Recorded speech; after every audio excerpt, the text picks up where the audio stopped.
You're not going to win your league unless you find this year's breakout player. And today, we're going to cover 6 potential breakout players that could go nuclear on your fantasy teams. Before we dig in, though, you need to click that subscribe button right now because we're looking at these players every day. We're doing rankings, we're going over all the strategies, and we're going to help you set your lineups throughout the season. Click that button. Stop missing out. Our first player that we're looking at today is Xavier Worthy. There's a good chance Rashee Rice is going to be suspended. Xavier Worthy is going to get some more opportunity. He was ramping up last year, and for a full season of that would be rather enticing. We got good speed. We're a first-round pick. We have Patrick Mahomes, and some of these numbers we're seeing, you kind of got to throw it out the window because the ramp-up happened on the back end of the season and into the playoffs.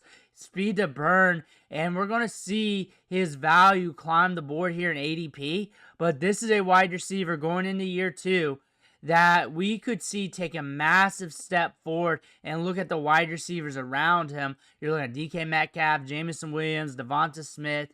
If you're looking at an ambiguous player with a lot of upside, with some good things that could allow him to bounce up in average draft position to fantasy points scored, it's Xavier Worthy. Rashee Rice is one of them. And on top of that, you got Patrick Mahomes. You started to prove yourself last year. Travis Kelce's only getting older, so you know that could be a reduction in volume to the tight end spots. You're more reliable to Patrick Mahomes in the offense. You're still at a good price tag. You're on an offense that's going to move the chains, that's going to keep you in games where there's going to be plenty of opportunity. You get a lot of red zone looks. You're one of the top among wide receivers when it comes to red zone opportunities. You got the speed to get yards after the catch. You have speed to command air yards. Even in tight matchups, all it takes is one play for you to break loose, and next thing you know, you're good in fantasy scoring. There's a lot of good things you can tell yourself about Xavier Worthy.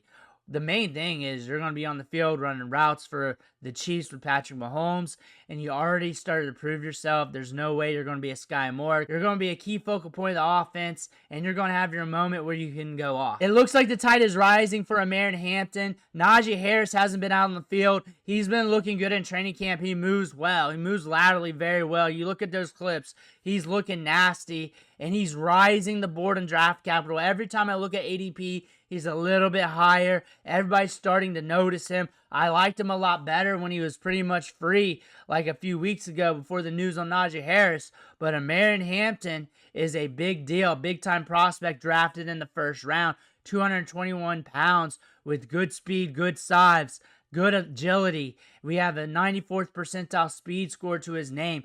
30 touchdowns on the ground the last 2 seasons. He has a nose for the goal line, can catch the ball in the backfield, can make you miss, run right through you, and run right past you. This type of running back you're looking at here, they want to use the run game.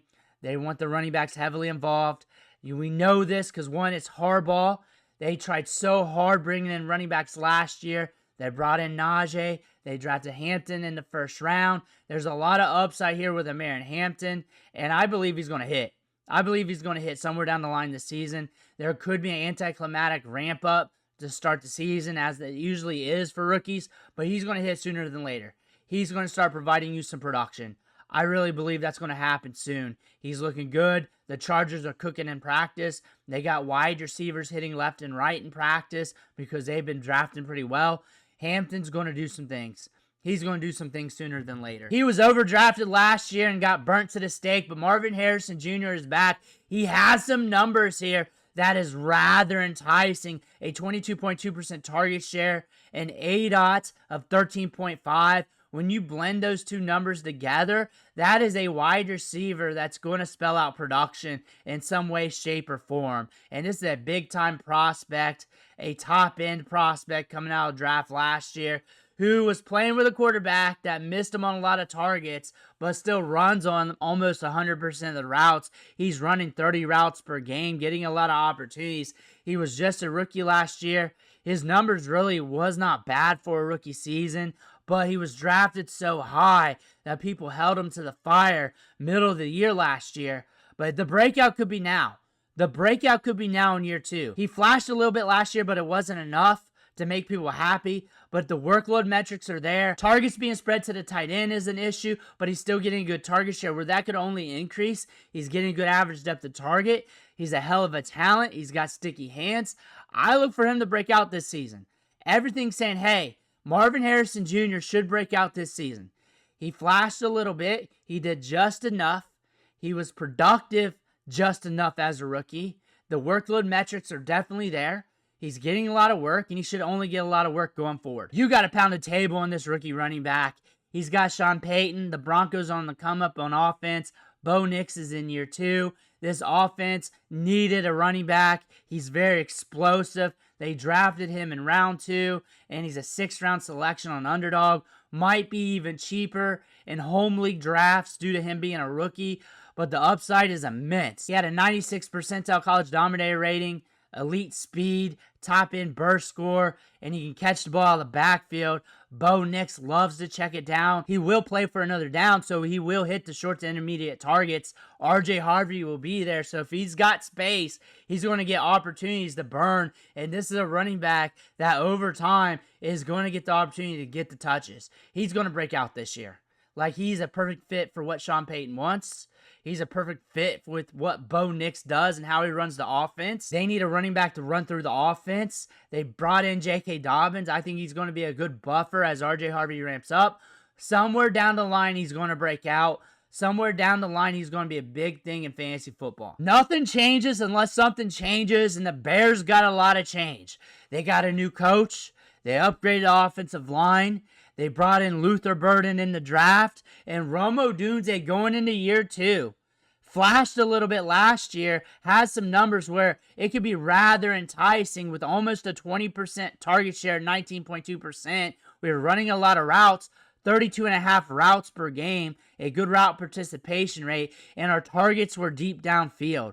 That means the volume will probably still be somewhere around the same. The ADOT's good, but the targets could be even better with Caleb Williams in his second year with a better offensive line on paper in front of him, a new coaching staff that's very offensive-minded, which could buoy this offense. Rome Odunze is in year 2. He's a good prospect, former first-round pick.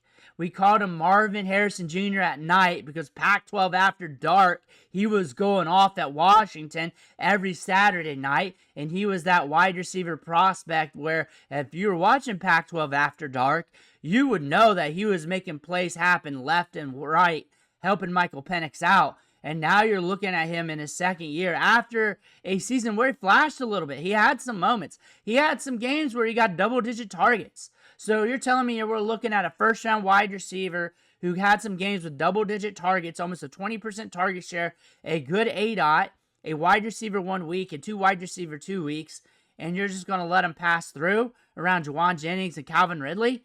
You're just going to let that happen? You're going to let that slip when there's sheer upside here?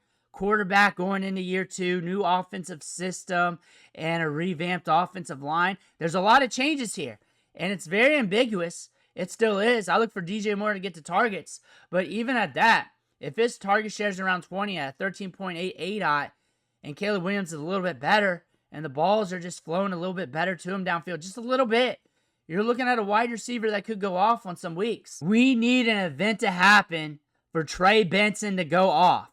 But if James Conner goes down, Trey Benson was percolating a little bit last year. He's got speed to burn. He runs in the 4.3s. He's got good size. He's got the draft capital behind him. They did not bring in another running back. Demercado could share some of the workload if given the opportunity, but this is a running back too that in training camp could build more rapport, could be getting more opportunity. So if something does happen to James Conner, then he's going to step up and he may get the opportunity to explode and be the guy.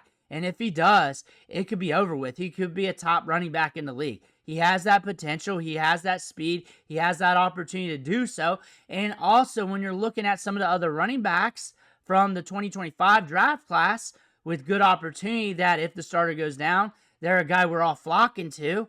He's a lot cheaper. He's a lot cheaper. Round 12 draft capital.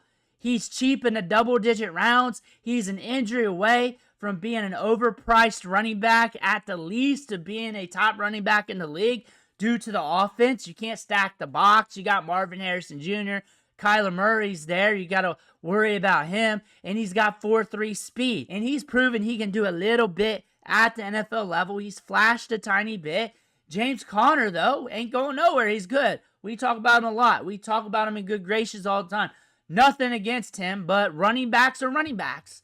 If Conner does running back things and gets hurt, then Trey Benson's there waiting in the wings. We're up to year 2 now. We're going to have another training camp under our belt. If he's looking good in training camp, this is a running back that could be very explosive.